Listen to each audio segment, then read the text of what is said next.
Now, 3 people are reportedly missing following flooding at Ahinema Kokobing in KUMASI. Close to 3 hours of torrential rains left parts of the KUMASI-Obuasi Road flooded.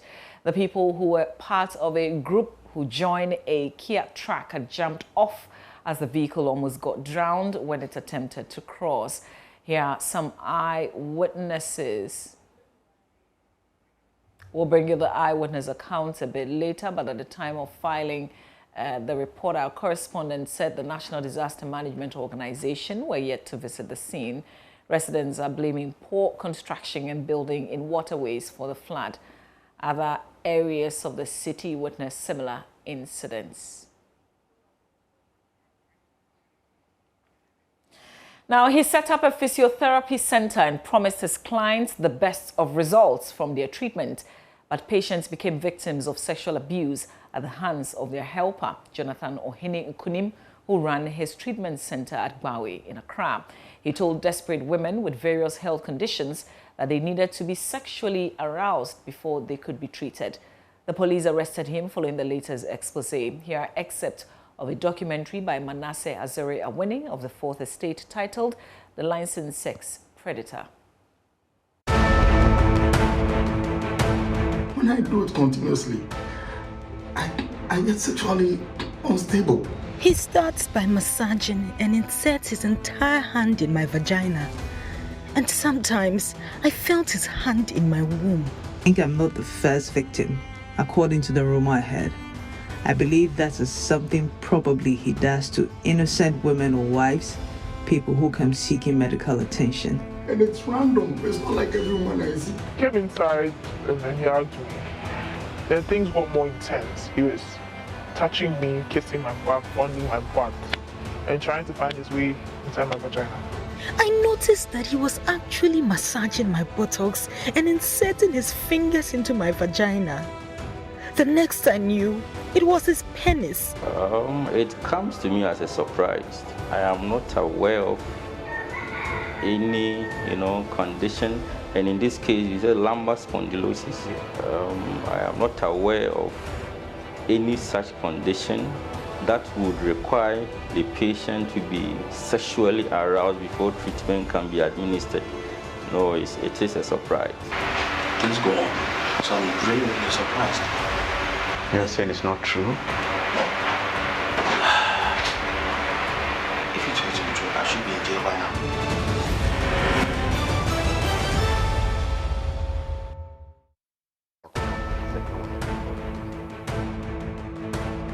In 2018, Ifwa, a 30-year-old banker, not her real identity, was introduced to a specialist when she and her husband needed a child. The couple had suffered a traumatic loss and hoped this specialist would help restore their joy. We have here Dr.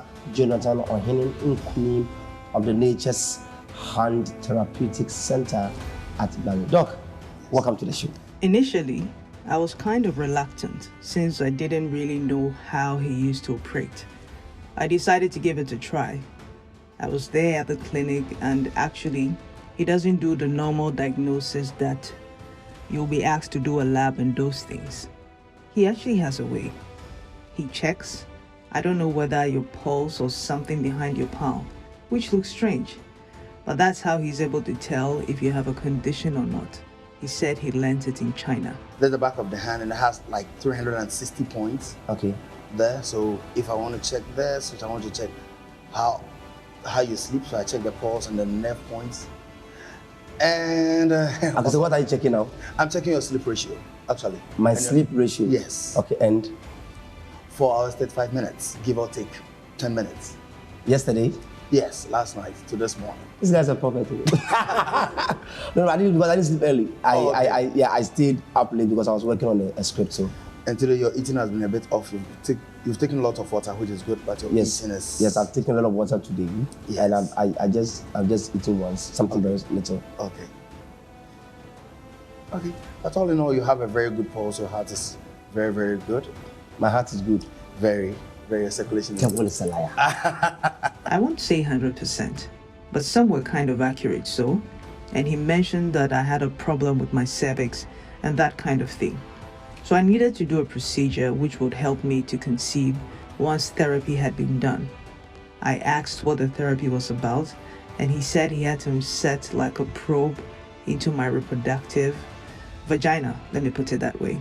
Sort of manipulate certain things there before I would be able to conceive. Ifwa was not comfortable with the procedure, but it is said that a woman in labor does not hide her private parts from the birth attendant. She was in dire need of a child and had to give in to the requirements of the treatment despite her misgivings about the specialist and the discomfort involved in the procedure. According to him, before the procedure has to be done, you need to, if you're with your partner has to get you aroused so that your cervix can open. It also sounded strange to me, but I was like, okay, I also want a baby, and if this is what the doctor is saying, of course I need to give it a try. The facility was not conducive for Ifwa to be aroused by her husband, but as I later found out, that prescription was a bait, a trap which Jonathan Ohenin-Kunim employed in order to violate women who visited his facility. Once the woman could not be aroused, he would then take over that responsibility. He inserted something like a probe, I don't know what it was, into me, and he kept doing his own thing there. So at a point, he would ask my partner that he probably should go and buy ice block or something. And I realized that it's more like, though he didn't penetrate, it was more like he was trying to have sex with me, trying to play with me. He was trying to play with me down there, getting me aroused, and I wasn't feeling comfortable. The full documentary will air on The Pulse here on the Joy News channel at 3 p.m. and later at 6:30 p.m. on this channel. Now, there was near chaos between Parliament Select Committee on Health and some armed military officers at the yet-to-be-completed Afari Military Hospital in the Ashanti region Monday, when the officers stationed at the facility denied the MPs access.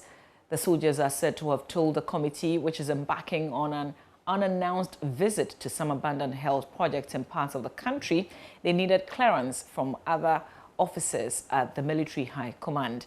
The minority MPs on the committee, however, called the bluff of the officers and embarked on the tour, which revealed over 100 gas cylinders, several medical equipment, among others, being left at the mercy of the weather. Let's first bring you a brief of the scuffle between the two parties. Will you listen to us? Let's. If I'm not listening, like I know this. Let's. No, we are people. You have identified. Let me finish. As a member of Parliament. Let me finish. Yes. And the way we also do our work is that for public facilities, we don't need permission. Yes. No, we don't need. You know, it is very important. We need our ID cards, and I'm happy that you have identified a candle. Yes, Daddy, I'm coming. So your rules. I'm coming. I'm coming. Daddy, don't worry. Daddy, Sergeant, listen to me. You're speaking to me in your own interest. I know you are receiving instructions from your people, and I'm giving you this harmless advice. The rules you are struggling to protect your leaders, but in your own interest, in order not to escalate anything, let's handle it the way you want us to handle it. Let's finish what we're doing here. We will all go to engage whoever we want to engage. I am telling you that if you do anything more than this, your leaders whom you have spoken to will blame you at the end of the day. So please, with the greatest respect, they will blame you. They will sacrifice you at the end of the day. Okay, just stand here. For me, you have not identified me. Please. If we should go to him, no problem. Let's finish what we're doing here. We can all go. Okay. We are granting an interview here. Once we finish, we are almost done. So when we finish, we will go. Mr. Akando. Yes. With all due respect, I gave you the maximum respect. Listen, you see, that's why I beg you in the name of God. Let's go to the site engineer. I don't have a problem. Going to the site engineer is not a problem. I'm saying that we can't go to a site engineer and come back here again. Please, I'm coming. We can't go to the site engineer. I don't have a problem. I have not disagreed with you. Listen to me carefully. Whatever I'm saying, I know what I'm talking about. I have not disagreed with you. It's nothing harmful going to the site engineer. I'm saying we will go. But you know the distance from that gate to this place. You can be here. Let's finish. We all go to a site engineer. I mean, it's a very I've understood you. Good. So now what I'm saying is good. You see, one, you also have to seek clearance. No problem. I'm saying that whatever explanation. What I'm saying is we have something we call chain of command. So they all go together. Let me tell you something. We are more. Well, ranking member on the Health Committee, Kwabena Mintah Kando, who is incensed about the developments, said the loans worth over millions of dollars procured to construct the facilities are not being put to their intended use. It's just unimaginable. And I believe that almost all of you, including the press, everybody is devastated. I mean, I'm lost of words. I think that if government indeed respects the good people of this country and is very sensitive to the plight of the people in the country, something must be done about this. Should there be a parliamentary process? I think that going back, these are some of the issues we are going to discuss in Parliament, because we cannot allow the funds or the coffers of this country go down into the drain like this. I mean, 5 years leaving these structures to the mercy of the weather, and the structures are deteriorating. You have seen it for yourself. Some of them have been ripped off. Some of them very nasty scenes. You have seen them, EJURA, and some of them even whole trees are germinating in the buildings. So for me, it's a serious matter that we need to open a whole debate on it. If there's a need for us to file a motion, a private member motion, we will have to do it. It's more than you see, and it's more than I think what Ghanaians know. My colleague Parker Wilson is with the team and joins us live now on Zoom. Parker, so how was the issue resolved yesterday? Well, so yesterday, after a few disagreements, which went on for close to 10 minutes between the minority caucus on the Health Committee, which is led by Kwabena Mintah Kando, the military understood that indeed Parliament is an institution, and as a matter of fact, they have the powers to go to facilities, unannounced, because it is their duty as members of Parliament to ensure that indeed government officials are accountable to the people. And so that is what made the armed military men understood the point of view of the ranking member, that is Kwabena Mintah Kando, by not necessarily seeking clearance from any individual before having access to the facility. A little clarity. Is it the minority caucus on the committee that's on this tour, or is the entire committee? It's the minority caucus on the Parliament Health Committee. In fact, I asked Mintah Kando why he didn't do this, or it is not the entire committee visiting these facilities or the abandoned health facility. The point he made to me is that the minister responsible for health, Mr. Jumameno, had indicated to Ghanaians that there is nothing like abandoned health facility. All the health facilities, in the words of Mintah Kando, the works are ongoing. And so he wanted to be on the ground to indeed ascertain whether works are ongoing at these various facilities or not. Mama V, as we at the various facilities we've attended, we've been to the KUMASI hospital, we've been to Fomena, we have been to the Afari military hospital, and we just left the Abeti hospital as well. And there's no work going on there. So that is what Mintah Kando wanted to ascertain, so that when he gets back to Parliament, he can report to the minority, the minority leadership, on what is happening on the ground, and then they take action on that. All right, we'll leave it here. Parker Wilson, my colleague, reporting the live for us. Now, 3 people are reportedly missing following flooding at Ahenema Kokobing in KUMASI. Let's get the very latest on this from my colleague, Nanaya Ujima, who is on the ground. Nanaya, what can you tell us? So last night, after some hours of rainfall, people tried to cross the flood waters that's in the KUMASI of Wasu Road, that's the Kokobing area, and they flooded. So they attempted to cross in a care track. Unfortunately for them, the car heavy that it almost pulled the care into this drain that is nearby. So some people, due to fear, jumped into the floodwaters, and unfortunately, they went missing immediately after. It took hours for the floodwaters to recede.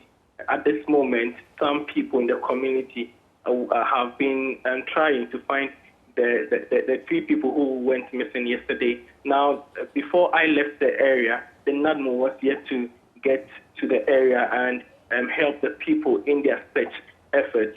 Now, what we can report is that some property of people who live in the area are still damaged due to the floodwaters the flooding that they occurred there yesterday. And what kind of support are the people asking for? Now, most of the people in the area are looking up to the NADMO to help them find the 3 people that have gone missing, because these are not people known to the residents of the community. So they believe that these people, and also find lasting solution to the flood that have been reoccurring in the area, it will be enough for the people who live here at Ahenemakokopin. Is this a regular occurrence, or this is happening because of the lack of a certain infrastructure? So this is the second time that they are experiencing such a situation this year. And according to them, before some private developer entered this area to construct some retaining walls, they were not experiencing such a situation. So they believe that it's because of this private development that is going on in the area that's the reason for the floods that they have been recording since the beginning of the year. And this is not the only area that was flooded yesterday. We had part of Inshae, So, Ahonjo, all being submerged by rainwater. And this is becoming a ritual in the Ashanti. Whenever it rains heavily, we find some people or some homes flooding. Nana Ojima, finally, has there been any statement by the regional minister? Not yet. At the time, the NADMO was yet to come to the rescue of these people, as I mentioned earlier. We are yet to get in touch with the regional minister and find out the solution to this problem. Mind you, early this year, we reported that about 7 people died from floods by mid-year. So this is a situation that I believe the Regional Security Council will have to be mindful of.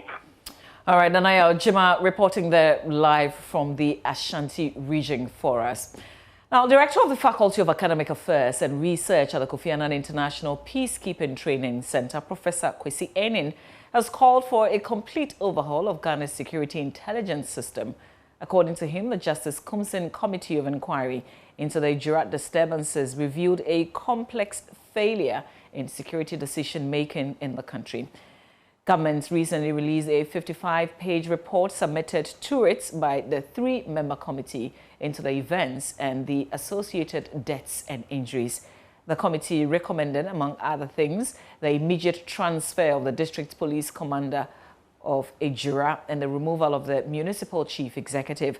But speaking to Benjamin Akakpo on Prime Morning on Joy Prime, Professor Enin called for national approach in dealing with the root cause of the disturbances.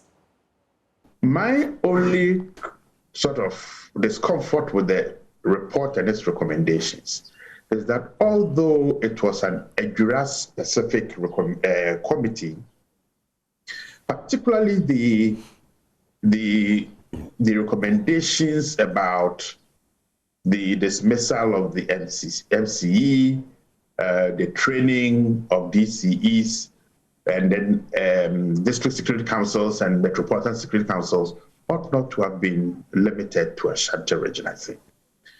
As Honorable Tobu argues, the underpinning tensions, not about the death per se, but the speed with which anger boiled over, the failure of intelligence and their incapacity to analyze, the weakness of security governance decision-making from the police commander to the district or the metropolitan chief executive, all the way to the regional minister demonstrates this complexity of interlocking failures. Right.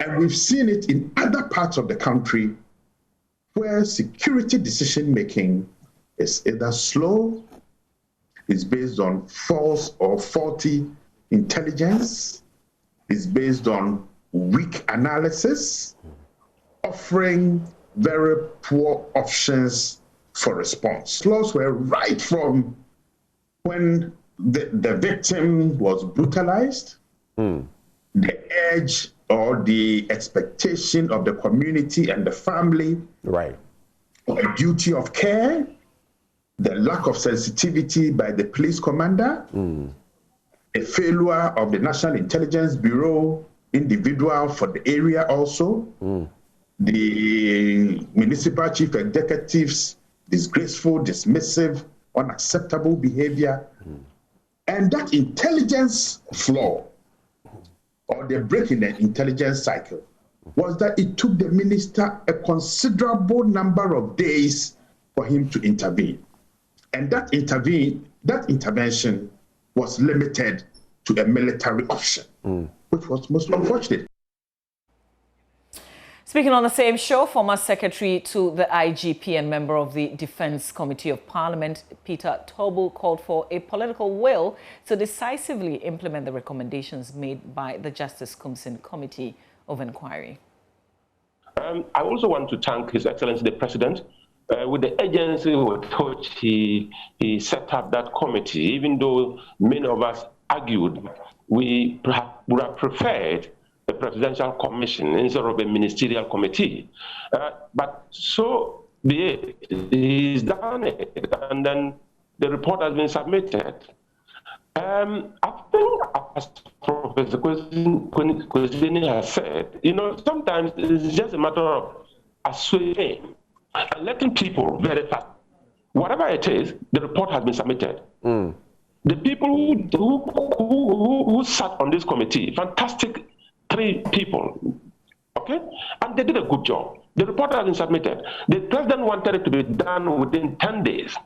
They did it more than the 10 days. And I saw that agency in the president. And I'm so shocked that after the report has been submitted, since the 27th of July up to now, the white paper is yet to be out. And sometimes I ask myself, what was actually the agency the president wanted to demonstrate when he demanded that report in 10 days? Right. And as we all know, it's just a political decision to assuage the pain, reduce the tension, and probably do something that can be lasting. We are waiting for the presidential white paper to come out, government white paper to come out, and let's see whether the white paper can ensure that what the committee intended to achieve, to make recommendations to prevent such happenings in the future. Is it possible to prevent it with this report? Is it possible to prevent it with the recommendations? Is it possible to prevent it with government white paper? We're yet to get there. Now, more houses along the coastline at Glefe within the Ablekuma West municipality have been washed away by strong waves from the sea. Last week, about 7 houses collapsed as a result of devastating sea erosion, exposing the only health facility in the area as the next in line. The Ministry of Works and Housing had hinted it was dispatching a team to assess the situation, but in just the past 24 hours, 3 more houses have collapsed, leaving more residents displaced. My colleague Manuel Cranting, who first reported this, went back to Glefe and joins us live with some updates on the situation. Manuel, what's the very latest? Well, the latest as we arrived at the shoreline earlier this morning was cause of the residents just hanging around, loitering around, essentially, counting their losses after devastating sea waves destroyed their houses. Some of them have been telling me that they've had to resort to sleeping in shops, sleeping in stalls and so on, to be able to just pass the night and continue the rest of the day, assessing their options and seeing what next to do. Essentially, what we've seen this morning is that some of the residents, have begun packing their stuff. They say they are having to, patch with family and friends in adjoining communities. But essentially, just by every minute or by every second, if you like, the impact of the sea erosion along the coastline gets worse. Manuel, just yesterday when I engaged the PRO of the Works and Housing Ministry, he indicated that sometime this week they would dispatch some people to examine the situation. But what happened yesterday obviously is an emergency. Did you see that there were officials on the ground to give some intervention?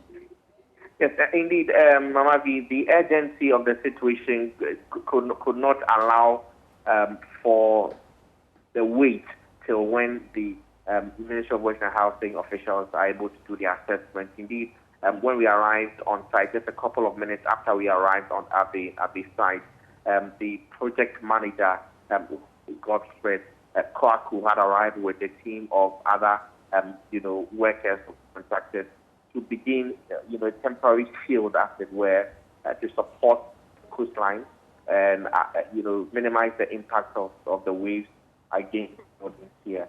Indeed, as you would remember, just about some 7 to 10 meters away, the last building that is standing along the coastline is the Royal Memorial, which is the only health facility in the area. And so the contractor tells me, a project manager tells me that that is the consideration that they have made to, as it were, immediately bring what they refer to as folders to minimize the impact of the waves. He, however, admits that this cannot be permanent, and so they are awaiting the fall, the height of the sea waves, so that they can continue with the process. One thing that's worth noting, Mamabi, is that he complains quite bitterly about the sand winning along the coastline. He says, per the structure, it's like the design of the structure that they are constructing, there's a need for the residents to allow for the sand that's gathered along the coastline to remain there because it's instrumental in the work that's doing. However, the opposite is what is happening, meaning that the residents are winning the sand and using to patch up their falling buildings and rebuild new ones to replace the ones that are falling. Because that is impeding the work, and is asking the residents to just allow him some time to progress with the work. Just finally, Manuel, is permanent evacuation on the minds of the residents that you have engaged? Well, for some of them, this is the only place that they have known to be home. And so permanent evacuation for them is not something that they are considering. They are hoping that the contractor will finish the work in good time so that they can return. However, my interaction with the officials of the municipal assembly indicates that this is not off the table. It may just be one of the options that the municipal assembly may be considering in exacting as a way of reducing the impact on the lives and livelihoods of the people there. All right, Manuel Kwanting, we'll leave it here. My colleague Manuel Kwanting reporting live there from Glife here in Accra. Now, various metropolitan municipal and district assemblies across the country have started holding meetings to decide whether or not to approve persons nominated as chief executives. Already, some assemblies have approved the nominees, with others rejecting them. The Greater Accra region started the process to confirm the MCEs in 3 assemblies, including the Ayawaso Central, Klote, Kole, and Ablekuma West municipal assemblies. The president's nominees in all these 3 constituencies received overwhelming endorsements as all assembly members voted yes to re-elect them. Here is a report by Christian Iyali. The Greater Accra region has begun processes to confirm the president's nominees for metropolitan, municipal and district chief executives. The assembly members will either confirm or reject their respective nominees. Meetings were held at the Ayawaso Central and Ablekuma West assemblies on Monday to endorse the MC nominees. Assembly members of both municipalities voted massively to endorse the nomination of their MCEs. In his acceptance speech, the Ayawaso Central MCE, Mohammed Kwe, pledged his commitment to ensure that the development of the area is achieved. Again, I say thank you And first, the thanks goes to the Almighty God Allah. I would also like to thank His Excellency, the President of the Republic of Ghana. I promise to work hard to justify this confidence. Honorable Presiding Member, I also promise to work with all of you to ensure that development projects are brought to this municipality. To achieve this, I will continue to introduce more reforms to help improve the Assembly revenue mobilization. It was all joy at the Ablekuma West municipality after all 16 assembly members voted yes to confirm George Cyril Bray as the MCE for his second time. The MCE told Joy News he will provide jobs for the people in his constituency. Indeed, I've been in office for over 2 years, and I've had a very good relationship with my honorable assembly members. So they assured me they were going to do it, and indeed they've done it. Once again, I would want to say thank you very much, honorable assembly members, for the confidence reposed in me. Our people need jobs, right? So it's a national thing, and we are teaming up with the various ministries and departments to make sure we resolve that. And that is one key thing we are going to work on, at least in the next couple of years. Greater Accra Regional Minister Henry Korte entreated the MMDCES to support the Let Accra Work project.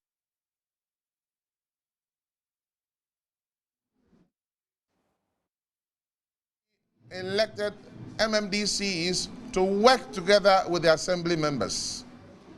They have been elected by their various electoral area or electoral areas.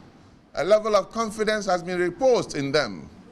And so MMDCs are supposed to work with them to ensure that they also work in their respective communities and electoral areas, so the respective MMDAs shall grow together.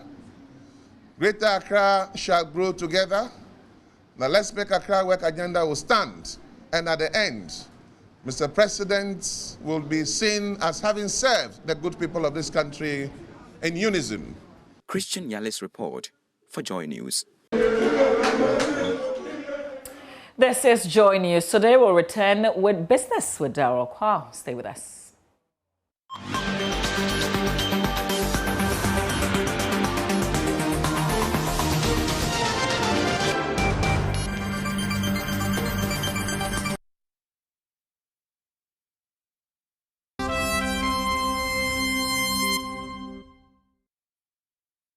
Hello, welcome to Business. My name is Daryl Kwao. The National Petroleum Authority has assured that it is keenly monitoring activities of oil marketing companies to avoid cartels which would exploit consumers. This follows the trend of increase in petroleum products on the world market. Addressing stakeholders on petroleum products pricing formula post-deregulation, head of pricing at the NPA, Abbas Tasunti, promised that the authority is monitoring the OMCs and will ensure that nothing untoward happens in the next pricing window. The engagement with the stakeholders is part of the input mechanisms by the NPA towards the review of the deregulation policy as well as the pricing formula. The issue of cartels in the petroleum sector has been one of the major concerns raised by some civil society organizations. According to the head of pricing, Abbas Tasunti, the NPA is doing everything possible to protect consumers, although there are no facts indicating any form of cartel in the industry. If there was a cartel, the margins would have been very stable and flat. But you can tell that the margins of the OMCs have been dropping. They move. They are not stable. A cartel would want to set a margin to more or less benefit themselves. But where we have margins that go down, up, down, sometimes going so low, that you see that it is a reflection of market forces at play. It is not a market that has a cartel. But as a regulator, we want to assure you again that we are not going to allow cartels to be formed. Our act mandates that we make sure no cartels are formed, whether be it in pricing or be in supply of petroleum products. So we want to assure the consumer that the cartel does not exist, and we are going to make sure one doesn't exist in the industry. All inputs from the engagement will be presented to the economic management team before a final decision is made. The chief executive of the MPA, Mustafa Abdul Hamid, believes that this is a great opportunity for the country to improve upon the policy initiatives of the government in the petroleum downstream sector. I want to try today to harmonize what we say with what you hear and hopefully bring clarity to the matter, and then to hear you also. And then I'm sure that going forward, we can all have a common position on this whole business of petroleum pricing deregulation, so that ultimately we can come back to the Ghanaian people, all of us together, with a policy paper that assures the Ghanaian people that their interests are being catered for by government. And if indeed, at the end of the process, the committee feels that there are fundamental flaws with the structure as it is now, and that there is need for government to review, also to make that presentation to the economic management team of our government to ensure that the correct revisions are made in order to ensure that things are fair, just, and equitable. The stakeholder engagement is expected to end by the close of October.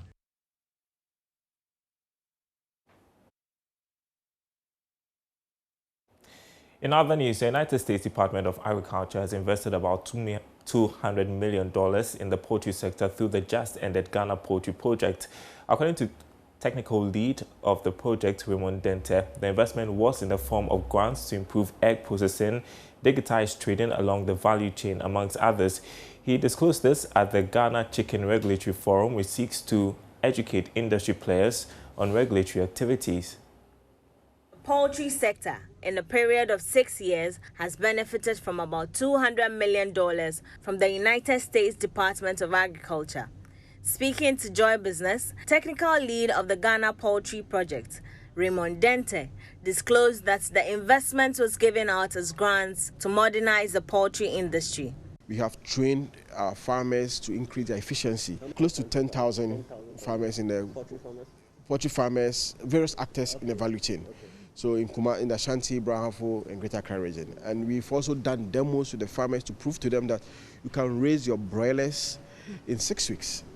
And then we have tested models to show that, yes, Ghanaians can supply to some of these international supermarkets in Ghana when they go, after they've been through with us to address some of the requirements that these buyers, commercial consumers want, like the supermarket wants. We had about $2 million in grants that we used to test various models. People are now doing processing eggs. We have people who have online sales. We have people who have groups who have been strengthened. We help the government agencies to develop a number of standards and protocols. We supported the meat inspection regulation, the egg standards, the hatchery standards. We are currently supporting the Veterinary Services Directorate with the Animal Health Bill. USDA's Ghana Poultry Project held the Ghana Chicken Regulatory Forum, which seeks to educate industry players on regulatory activities. Speaking on the sidelines of the event, Standards Officer at the Ghana Standards Authority, Ali Issa, indicated that regulatory bodies are there to help. Hence, people should not be reluctant to reach out. Today we talked about the standards that GSA has for the poultry value chain. All right, so we have standards for eggs in shell, we have standards for poultry hatchery, we have standard for dressed poultry. That's the one that we normally buy from the supermarkets and we take home to process. We also have poultry feed, we have standard for chicken sausages and quite a number of them. It's important that players or actors have these standards that they adhere to. You know, people don't normally adhere to standards, but it's important that if you're a processor, you're a producer of eggs or poultry, you need to adhere to standards. All right, and that's business. More coming up at the top of the hour on the marketplace. Up next, sports.